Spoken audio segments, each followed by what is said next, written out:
বিশ্বনবী পাগলের মতো একবার হাউজে কাউসারে যাবেন, একবার সিরাতে যাবেন, একবার পুলসিরাতের দিকে, একবার হাউজে কাউসারের দিকে পাগলের মতো দৌড়াতে থাকবেন। তার কোন গুনাহগার উম্মত যাতে জাহান্নামে ঢুকে না যায়, সেদিন কেউ সুপারিশ করতে পারবে না বিশ্বনবী ছাড়া।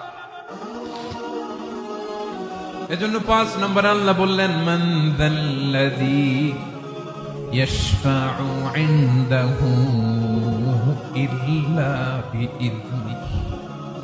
কার সাহস আছে, কার এত বড় বুকের পাটা কিয়ামতের কঠিন দিন আল্লাহর সামনে দাঁড়িয়ে সুপারিশ করবে? কারো ক্ষমতা, কারো ক্ষমতা নাই।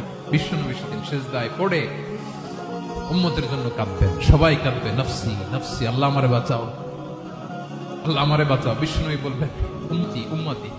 বিশ্বনবী আমার জন্য কাঁদবেন, আপনার জন্য কাঁদবেন, আমাদের জন্য সেদিন কেঁদে কেঁদে জাহান্নামের দরজায় দাঁড়িয়ে আমাদেরকে টেনে টেনে জান্নাতে ঢুকাবেন। এজন্য এই বিশ্বনবীর ভালোবাসা যেন আমাদের হৃদয়ে ভরপুর থাকে। আমার ভাইয়েরা, প্রতি শুক্রবার বিশ্বনবীর উপরে বেশি বেশি যেন আমরা দুরূদ পড়ি। আমরা যখন বিশ্বনবীর সালাম দেই, দুরূদ পড়ি,